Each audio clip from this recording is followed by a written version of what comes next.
Always a little bit of drama, but the Seattle Mariners get an absolutely massive, huge, tremendous, whatever adjective you want to use, series win against the Texas Rangers. What is up? What is going on, everybody? Welcome back and welcome in to the Seattle Mariners post-game recap. The Mariners defeat the Rangers today 5-4. They take 3 out of 4 in this crucial series against Texas. Mariners improved to 60-53 on the season. They are just 2.5 back in the American League West now. Mariners are also 2 games up on a playoff spot. They currently, I believe, are tied with the Yankees for the second wild card. New York would have it off the tiebreaker. But the Mariners are 2 ahead of Texas, who the Mariners will have the tiebreaker over. And they're 3 ahead of Cleveland, who they currently have the tiebreaker on as well. That could change potentially. But as of right now, the Mariners do have that tiebreaker. So they put themselves in tremendous position here. As always, before I go any further into the video, do me a favor, hit the like button. It helps get the video out to more people. Subscribe, 140 or 141, I think, away from 5,000 subscribers, and comment your thoughts on the team and the game down below. It was a game I was a little bit worried about. The pitching matchup I didn't think was in the Mariners' favor. Now, it's like comparing 2 defenses in football. You're going against the other team's offense, so that gives Logan Evans a fighting chance there. Texas offense is not as good. The Mariners offense, pretty darn good. So certainly gave the Mariners a chance there, and they took advantage of it and found a way. They pound Jacob deGrom for the second time this year. They beat up on him earlier in, I think, April in T-Mobile Park on a Friday night game, and they take care of him here Sunday afternoon. And just feels like I don't want to say the first time, because listen, the team's in good position. They've had a good season. Now, again, as I always say, we don't know how good they're going to be here, but they've had a good year. But it felt like they've left meat on the bone in some series, right? Let's be honest. The Houston series that they won after the All-Star break, nothing wrong with taking 2 out of 3 in that series. But they left some meat on the bone, right? They had that game 3. You had Brian Wu. You chased Hunter Brown. It feels like a game you should have won. They split a 4-game series in Anaheim when they could have won that 4th one to have a series win. Earlier in the year in Minnesota, they win the first 2, then lose the next 2.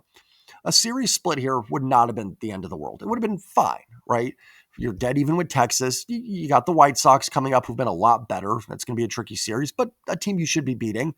And you'd be in a playoff spot. Nothing wrong with that. You didn't let Texas come in here and gain a ton of momentum on you, but you feel like you leave a little meat on the bone, and it was really nice to see the Mariners come out, win this game today, and win the series. And how big of a shift does today's game feel like? You lose this one, you're dead even with Texas. You have the tiebreaker, but you're tied. Win it, and you're 2 games up with the tiebreaker. That is a huge swing. It feels like you won 2 games today, because you kind of did. You won and your opponent lost. So you just didn't keep pace with them. You went here and they went here. That's huge, especially when it's the team that's directly, tied with you in the standings or a game behind you. So that is absolutely like essentially getting 2 wins today for the Seattle Mariners. And now you're in this AL West race. If I don't know if I've said it on here, but talking to people, if you can get to September 2 games back, you're in it, right? You still play Houston 3 more times. You sweep that. The Mariners are now in a position where if they played Houston tomorrow and swept them, they'd be in first place. Would they sweep them? I don't know. But you technically kind of control your own destiny. It's weird to sound in baseball because there's so many games, but in a weird roundabout way, you kind of do here. And it seems like now we're seeing the Mariners actually make up substantial ground in the West. For a while there, they'd get to 4, 5, 6, then back to 7, 8, or 4, 5 and drop to 6, or 3 and drop to 5. Now you got to 2.5. So, let's see if they can chip away this a little bit. And, the Astros are playing Miami next, who is red hot. And I think they play Boston and Detroit, or Boston and the Yankees. So it'll be tough. And worst case is, if they beat Boston and the Yankees, that helps in the wild card scenario. So some potential good things to happen. A lot of the Mariners teams that are chasing them are playing each other here in the next week. So really a good chance to do some damage here with the White Sox coming into town. But again, that'll be a tougher series, I think, than some people want to think. Boy, how about that 9th inning there? Never easy. Munoz walks Adolis Garcia, who chases everything. And then, of course, against the Mariners is spitting on pitches. But he works the walk. And then JP bobbles that ground ball. I didn't think they were going to get Garcia at second. I'm going, here we go. It's going to be one of these games. They're going to blow this one in the 9th with some rinky-dinky stuff. but they get the out at second, and then the caught stealing on Sam Haggerty really just seals it for the Mariners. And I do think Ryan Rowland-Smith talked about in the broadcast, that throw down to first that they had, they almost got Haggerty. I think that played a part because, like RRS was saying, now Haggerty can't get as big of a lead. If there's a ball in the gap, maybe more hesitant to steal. He goes ahead and steals, but I do wonder if his lead wasn't quite as big there because of that throw down to first. And they end up nabbing him at second base. Nice job by Cole Young to keep the tag on. I mean, I guess technically a little bit of it was Haggerty coming off the base, but who cares? They got it. And then Munoz settles in and gets that last strike on Wyatt Langford. And I was glad to not see Rowdy Tellez come up because, boy, Rowdy killed the Mariners this week. It never fails to the next Mariner. And even one of his outs there in the, was it 7th against Vargas or was it the 8th? I don't remember. I think it was the 7th. Even that fly ball got to the warning track. So even that one was, close there. So it was good to see Rowdy Tellez leaving. Overall, I thought Logan Evans threw the ball well. Not amazing, but gave you what you needed, gave you a chance to win the ball game, right? And that's what you look for from your fifth starter. Truthfully, probably should have had Corey Seager punched out on that 2-2 pitch. I'll give the ump a little reprieve. Cal did not do a good job framing that ball. And then, of course, the next pitch is hit for a 2-run home run or 2 pitches later. And then what was the other run? It was the Rowdy Tellez double. Not great necessarily because I think it's an offense he should keep in check a little bit more. But Evans was fine, did his job today, kept the team in it. And with DeGrom on the other end of the hill or on the bump for the other team, did his job. And certainly, you know what? He pitched better than Jacob DeGrom did today. And that's all you can ask for. Bullpen was really solid today. I thought Dan managed it well. You had Brash down, Bizzardo was down, and I'm pretty sure Gabe Spire was down as well. That's tough with those 3 guys going down, or not going down, but not being available today, just for having pitched the last 2-3 games. And it was a tight game, right? I'm sure going in, you hope you can win it 10-0 and not worry about it, but that wasn't the case. Dan asked Carlos Vargas to go too and did his job, does give up the home run to Garcia. But other than that, wiggles through it, gets the team through those 2 innings with the lead. That's huge. Caleb Ferguson threw the ball really well. You can see why his addition is going to help. That second lefty is going to be really crucial for the Mariners. And then Munoz locks it down in the night. So great job by the bullpen. I said, nice job by Dan. I think he did a good job maneuvering through it. Maybe could have asked Evans to go 6, but Logan was not great his last time out against the A's. Gives up the long ball a little bit there. I don't mind going to the bullpen. And that's a tough decision for a manager. It's one of those ones where won't get on him either way. Bullpen's thin. Nothing wrong with trying to get another inning out of a starter, but I think it was the right decision there, going to Vargas or just going to the bullpen in general. And then they pulled out. And then the offense brings out the long ball today. This offense is going to score a lot of runs if they finally decide to get some hits with runners in scoring position. Crazy enough, they still, I think, went 0 for 5 today with runners on. Once they get like 2 for 5 in those situations, these are going to be 7-8 run games. Like, this team can hit the long ball. There's no doubt they get 3 of them today. Jorge Polanco puts one out. Julio, the 2-out magic. Julio does one with 2 outs in the 3rd inning. And then JP starting to settle in a bit here, getting back to the JP Crawford we know. He also stung a fly ball, I think, off Milner in the 7th or 8th. I think in the 7th inning. It was caught. It was right to the left fielder, but I thought it was going to get down off the bat. So JP coming around a little bit too. And that technically turns into the game winner there for JP Crawford. So good to see the team bust out the home runs. And yeah, a lot with 2 outs, right? They get the Cal Raleigh walk before the Julio home run in the 3rd. And then they get the Dom Canzone walk before the JP Crawford home run. Big shout out to Dom. That was a great walk. That was a fantastic at bat. Spit on some good pitches, fouled off some tough ones. They don't get that walk there, they probably don't win this baseball game. So that was tremendous from Dom Canzone. But, again, this offense is going to score a lot of runs once someone bloops one in with runners in scoring position. And it will happen. These are too good of hitters. I hate this saying, even though I say it all the time. I guess I don't hate it. The back of the baseball card tells you what you need to know about these guys. They are going to come through eventually. Like, is Naylor been a little frustrating so far? Yeah, he's left some guys on. Is Gino been pretty bad in the first 4, remind you, 4 games since being here? Yes, but these are good baseball players. They're going to be fine. They're going to get their hits. And eventually when they get those runners at second, someone's going to gap one and they're going to be fine. So And it's easier to say after you win. Had they lost, I probably would have been a little bit more frustrated with not adding on another run or two here. Even though they do score 5, it's hard to be mad at the offense, but definitely had an opportunity for maybe 6, 7, or 8 runs. I'll tell you, when this team goes on the road and plays in like a bandbox, which, I mean, they're going to be in Philly in a couple weeks, even though that's a great pitching staff. I think this team's going to have like a 17, 18 run game here at some point. There's just too many good hitters. I mean, even Cal slumping a little bit right now, or at least this series had a rough go.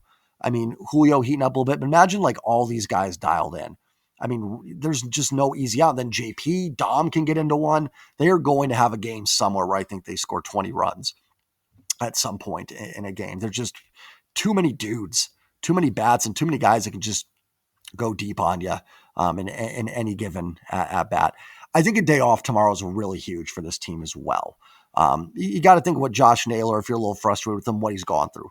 Got to Pittsburgh, was traded, got into Anaheim at like 4 a.m, plays, hasn't had a day off since, has played every day. Mariners haven't had a day off. Gino comes over, flies into Sacramento, then has to hop on a plane, go back to Seattle. And you got to think too, like, I don't know how it all works with MLB trades and stuff, but they got to talk to their families, let them know they've been traded. I'm sure these guys knew it was coming, but that takes some time too. So I think a day off tomorrow gives everybody a chance to adjust. And I think you're going to get a big series from Naylor and Gino against the Chicago White Sox. Let's go ahead and dive into the box score here. Let's start with the pitching. That is the Rangers box score. It's not what we want. Logan Evans gets the W, proves to 5-4 in the year, goes 5 innings, 5 hits, 3 runs, all earned, no walks, 3 Ks, gave up 1 home run. He threw 80 pitches, 55 for strikes. I thought a little bit more swing and miss from Logan Evans today. Actually had 7 strikeouts his last start as well. Again, like if that pitch to Corey Seager is called a strike, this start might look 5 2/3, 6 innings of 1-run ball. Logan Evans was fine. He was absolutely fine today. Carlos Vargas goes 2 innings, gives up 1 hit. It was a home run. 1 run, it was earned, no walks, 3 Ks. Thought Vargas threw the ball well. He'd like to keep Garcia in the yard, make it a little bit easier, but huge for him to go 2 innings. And Vargas went an inning and 2/3 yesterday as well. So, gutsy performance from him. Again, home run's frustrating, but other than that, he threw the ball well. Caleb Ferguson was really solid in his shutout inning, just threw strikes. Got through some tough hitters, lefty on lefty with Smith, Seager, and Simeon. It's funny that all 3 outs were fly ball outs, and he's a ground ball pitcher, but also Josh Naylor striking out a ton since becoming a Mariner. We get these guys, and they just revert into something they're not, it always seems, or it's just a small sample size. It's probably that. But nice job by Ferguson. And again, you don't make that trade. Who do you pitch in that 8th inning? This looks a lot different and a lot a lot tougher to maneuver through. We all would have liked another arm, I think, but even just adding Ferguson, you can see the kind of depth that adds, because that's probably Legumina in Vargas's spot and Vargas in Ferguson's spot. Maybe they try to squeeze one more out of Gabe Spire, which could have been tough, but you don't have to do it because you have Ferguson. Munoz gets it done in the 9th. I would love for him not to walk Adolis Garcia to lead off the inning. Munoz has become a little bit more like Fernando Rodney-ish the last couple months. I mean, the ERA is 1.26. It's his 25th save. And Rodney was good. I want to be clear. 2014 Rodney was a very good pitcher, but you always just had to kind of get through some stuff.